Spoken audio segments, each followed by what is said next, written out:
Hello friends, Microsoft ઓફિસના MS એક્સેલનો જુદી જુદી કઈ રીતે ઉપયોગ થઈ શકે તે માટે એક્સેલ યુઝિસ એનો પાર્ટ 1 આપણે આજથી ચાલુ કરી રહ્યા છીએ. આપ કોઈ નાનો ધંધો ચલાવતા હો, બિઝનેસ ચલાવતા હો, નાની દુકાન અથવા તો શોરૂમ મેન્ટેન કરતા હો, તો તે માટે MS એક્સેલ આપની કાર્યપદ્ધતિમાં કઈ રીતે ઉપયોગી થઈ શકે તે માટે આપણે પ્રેક્ટિકલ સમજ સાથે MS એક્સેલનો ઉપયોગ શીખીશું. MS એક્સેલના મેઇન ઉપયોગો જો આપણે કોઈ ધંધા માટે વિચારીએ તો બિઝનેસની આવક જાવકનો વિચાર પહેલાં આવે. બિઝનેસના આવક અને જાવકનું બાયફર્કેશન, મંથલી ખર્ચ અને પરચુરણ ખર્ચનું બાયફર્કેશન, અને આ જ ખર્ચનું પૃથ્થકરણ પણ આપણે ગ્રાફ દ્વારા પણ કરી શકીએ છીએ. તો આ માટેની એક આપણે એક્ઝામ્પલ એક્સેલ વર્કશીટ તૈયાર કરી છે. એ એક્ઝામ્પલ શીટમાં આપણે જોતા જઈએ. અત્યારે આપણે ધારી લઈએ કે આ માટે થઈને એક સ્ટેશનરીની એક નાનો શોરૂમ અથવા તો નાની દુકાનનો એક આપણે એક્ઝામ્પલ લઈએ. તો આ માટે આપ અહીંયા સ્ક્રીન પર જોઈ શકો છો કે આવક અને જાવક આ બંને માટેનું કઈ રીતે આપણે તમે રેકોર્ડ મેન્ટેન કરી શકો અને તમારા ખર્ચને નિયંત્રિત અથવા તો આવક અને જાવકનો તાળો મેળવી શકો. અહીંયા પહેલા જુઓ છો તમે સિરિયલ નંબર આપેલા છે, ત્યારબાદ મંથ, ત્યારબાદ આઇટમ સોલ્ડ, અને કોઈ તમે આઇટમ કોડ રાખતા હો બારકોડ સ્કેનરથી કરીને તો આઇટમ કોડ લખેલો છે અને અમાઉન્ટ રિસીવ્ડ લખેલી છે. આવકની વાત છે. સ્ટેશનરી માટે વેરિયસ આઇટમ આપણે એક્ઝામ્પલ તરીકે અહીંયા લઈએ છીએ. A4 paper, pencil, pen, eraser, blackboard. ધારો કે A4 પેપર છે તો એનાથી આવક આપને થઈ છે 10,000 રૂપિયા. પેન્સિલની ટોટલ સોલ્ડ થયા પછી આવક આપને થઈ છે 2,000 રૂપિયા. ત્યારબાદ પેન તો એને 4,000 રૂપિયા. ઇરેઝરથી આવક થઈ છે 1,000 રૂપિયા અને બ્લેકબોર્ડથી આવક થઈ છે 5,000 રૂપિયા. તમે આ રીતે મેન્ટેન કરી અને તમારા મંથ વાઇઝ આ તમે એક જાન્યુઆરી 2020નું ઉદાહરણ આપણે લીધું છે તો એ રીતે આપ અમાઉન્ટ રિસીવ્ડનો અહીંયા એને ટેબલ બનાવી શકો છો અને અહીંયા આપણે સમની ફોર્મ્યુલા એક્સેલની લગાવી શકીએ છીએ. સ્ક્રીન પર તમે જોઈ શકશો સમની ફોર્મ્યુલા કઈ રીતે લગાવી શકાય. તો અહીંયા ટોટલ આપની આવક જાન્યુઆરી 20 મંથની આવી ગઈ છે, એ 22,000 રૂપિયા છે. આ એક જસ્ટ ખાલી એક એક્ઝામ્પલ છે. રિયલ ડેટા તો કદાચ જુદો હોઈ શકે. જાવક અહીંયા જોઈએ, સિરિયલ નંબર પણ એ જ રીતે, મંથ એ જ રીતે. હવે એક્સપેન્સીસમાં આપણે એક ડિવાઈડ કરી શકીએ કે મોટા મોટા જે ખર્ચ હોય એ જાવકમાં ગણીએ અને મિસેલિનિયસ ખર્ચનો અહીંયા પરચુરણ ખર્ચ રેકોર્ડ તમે આ નીચે અહીં બાજુ અહીંયા જોઈ શકો છો, આ એરો મારેલો છે અહીંયા. તો એ પહેલાં આપણે એમ જોઈએ કે પરચુરણ ખર્ચ કયા કયા છે ભાઈ. તો કે ટેલિફોનનો ખર્ચ તમને આવતો હોય, મોબાઈલનો આવતો હોય, કુરિયર ચાર્જીસ તમારા હોય, ક્લિનિંગ ચાર્જીસ કંઈ હોય, એ બધાના બિલ નંબર સહિત તમને અહીંયા ડિનોટ કરી શકો છો. બિલ નંબર એટલા માટે કે ભવિષ્યમાં કોઈ પણ ડિસ્પ્યુટ થાય તો તમારા બિલ નંબર અથવા તો હાર્ડ કોપી તમારી પાસે ના હોય તો એ બિલ નંબર તમે અહીંયા એક નોંધ સ્વરૂપે લખી શકો છો.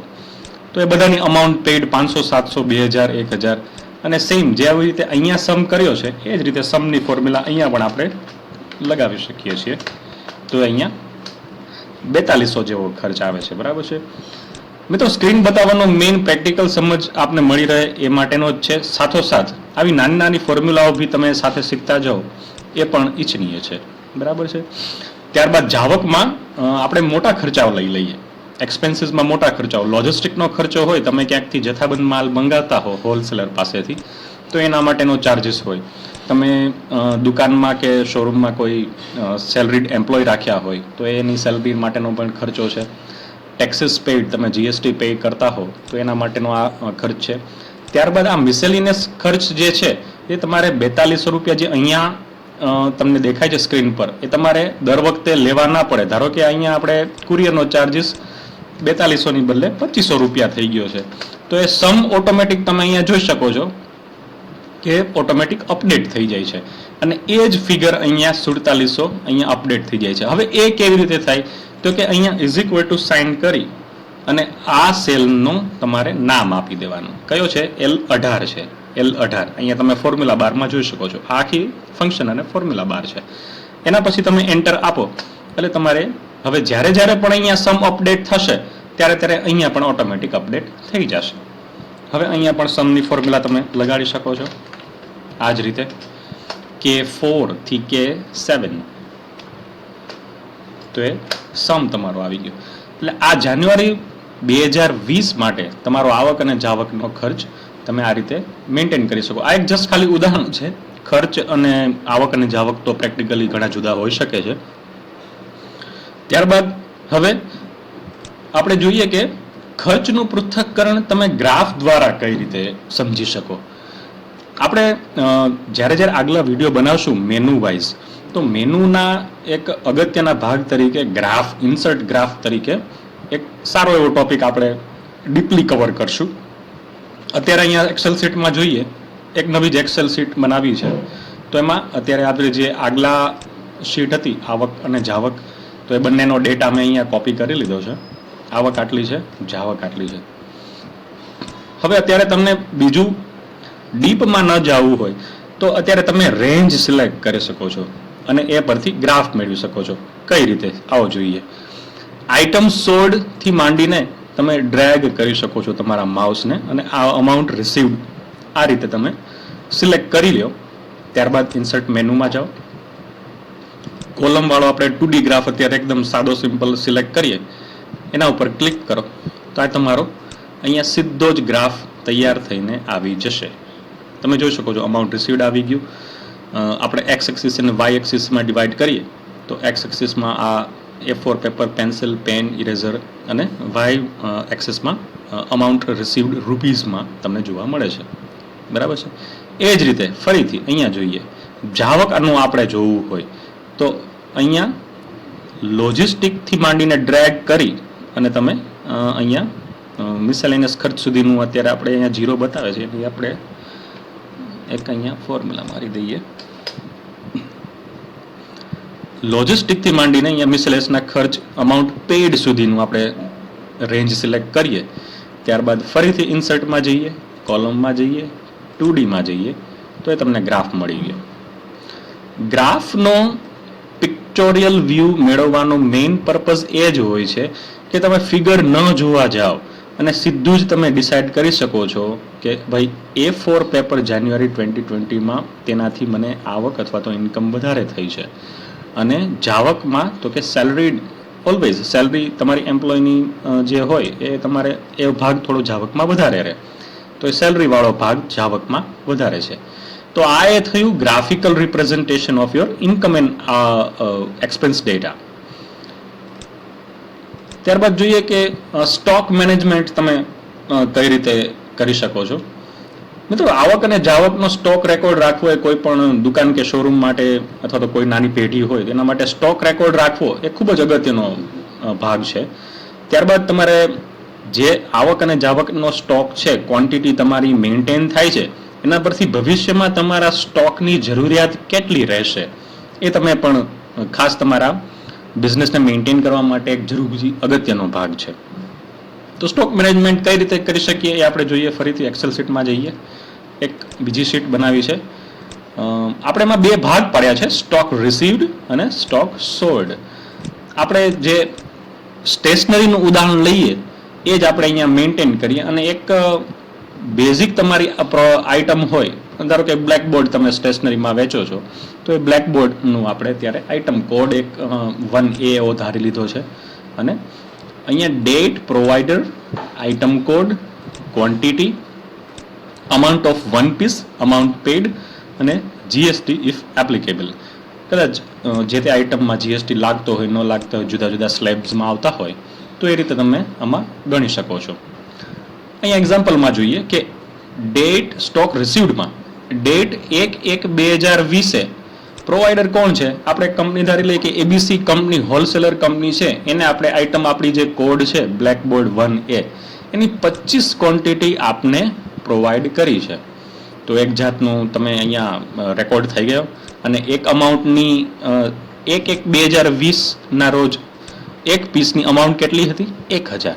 તો આપણે અહીંયા જોઈએ એક ફોર્મ્યુલા તમારી સામે ફોર્મ્યુલા બારમાં તમે જુઓ આ રીતે આ સેલની વેલ્યુ ગુણ્યા એક પીસની વેલ્યુ 25000. આમ તો સાદો સરવાળો છે પણ અહીંયા કદાચ કોઈ કોમ્પ્લિકેશન્સ ફિગર હોય તો અને તમારી પીસની સંખ્યા અને તમારી ટોટલ અમાઉન્ટ પેડ જીએસટી સહિત ગણવા હોય તો એ બધું અહીંયા મેન્ટેન થઈ શકે છે. બીજું સાથે સાથે તમે કદાચ અહીંયા એવું ઈચ્છો તો તમે ઇન્વોઇસ નંબર તમારો, ધારો કે હોલસેલરથી સ્ટોક તમારી પાસે પહોંચતો હોય તો એને ઇન્વોઇસ જનરેટ કરેલી હોય તો ઇન્વોઇસ નંબર બી તમે અહીંયા આઇટમ કોડ અથવા તો એની સાથે રાખી શકો છો. અહીંયા એક આપણે સુધારી કરી શકીએ, સુધારો ઇન્કમ ઇન્વોઇસ નંબર, આવો સુધારો કરી શકીએ. હવે એ જ દિવસે ધારો કે આપણે જોઈએ કે સ્ટોક સોલ્ડ કેટલો છે.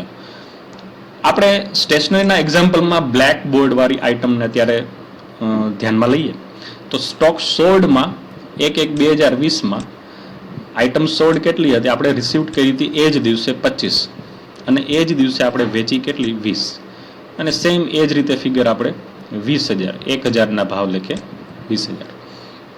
તો આ બંને સ્ટોક રિસીવ્ડ અને સ્ટોક સોલ્ડનો તમે તાળો મેળવી શકો.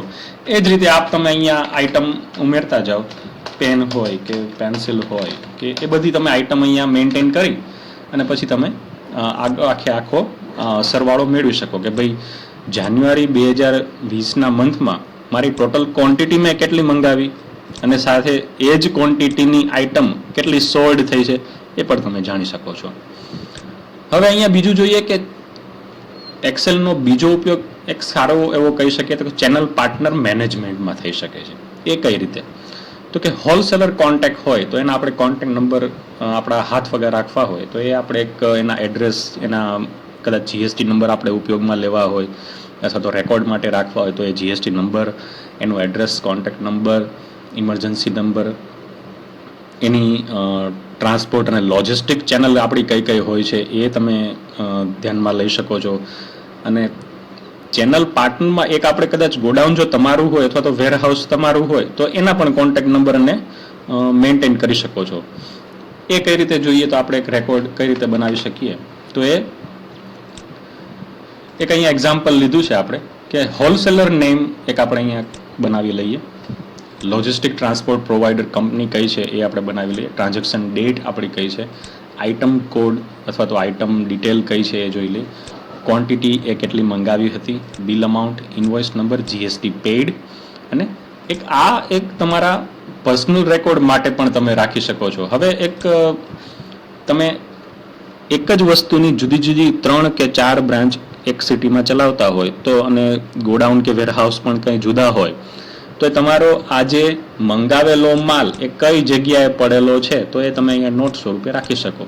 જો કઈ રીતે એબીસી લિમિટેડ હોલસેલર કંપની છે, એણે પોતાની લોજિસ્ટિક ચેનલ છે એબીસીડી ક્વિક કંપની, એક એક્ઝામ્પલ લીધું છે. એના થ્રુ આપણે ટ્રાન્ઝેક્શન ડેટ 1/1/2020ના રોજ ઇરેઝર આપણે 100 ક્વોન્ટિટીના આપ્યા અને બિલ અમાઉન્ટ થઈ ₹500 અને ઇન્વોઇસ નંબર સમથિંગ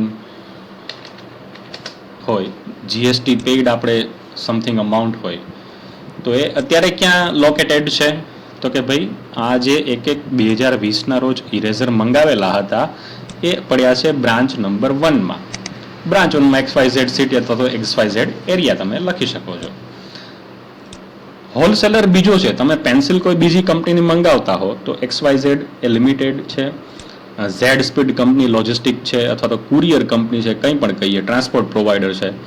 એનું આપણે 2/1/2020ના રોજ તમે પેન્સિલ્સ મંગાવેલી તો એની 150 ક્વોન્ટિટી હતી અને 1500ની બિલ અમાઉન્ટ હતી તો એ અત્યારે આપણા ગોડાઉનમાં પડ્યા છે. એવી રીતે આપણે કહી શકો. એ જ રીતે ત્રીજું ઉદાહરણ DEF લિમિટેડ, ફાસ્ટ ઝેડ એવી કોઈ કંપની છે, એ 3/1/2020ના રોજ આપણે કર્યા છે અને A4ના પેપર બોક્સ મંગાવ્યા છે, ₹100ની ક્વોન્ટિટી 100 ક્વોન્ટિટી છે, બિલ અમાઉન્ટ 2500 છે અને એ આપણી કદાચ એવું કહીએ કે આપણી મેઇન શોપ ઉપર પડ્યા છે. તો આ રીતે તમે તમારા ચેનલ પાર્ટનર હોલસેલર અથવા તો લોજિસ્ટિક પ્રોવાઈડર હોય એની ટ્રાન્ઝેક્શન ડેટ, આઇટમ કોડ સાથે એના ઇન્વોઇસ નંબર સાથે તમે આ રીતે મેન્ટેન કરી શકો છો. તો મિત્રો આ તો એક એક્સેલનો વેરિયસ યુઝીસનો કેવી રીતે આપણે એનો ઉપયોગમાં લઈ શકીએ. તો આ વિડીયો તમને કેવો લાગ્યો એ માટેના આપના વિષયને લગતી જરૂરિયાતો કંઈ હોય, તમે કોઈ ટોપિક ઇન્ક્લુડ કરવા માંગતા હો અથવા તો આપના બહુમૂલ્ય સૂચનો હોય અથવા તો માર્ગદર્શક પ્રતિભાવો હોય તો એ હંમેશા આવકાર્ય રહેશે. યુટ્યુબ ઉપર અમારી આ ચેનલને તમે સબસ્ક્રાઇબ કરો, શેર કરો તમારા ફ્રેન્ડ સાથે, લાઈક કરો તમારી કોઈ કોમેન્ટ હોય, ક્રિએટિવ કોમેન્ટ અથવા તો કોઈ ટોપિકને ઇન્ક્લુડ કરવા માંગતા હોય તો એ પણ હંમેશા આવકાર્ય રહેશે. Thank you very much.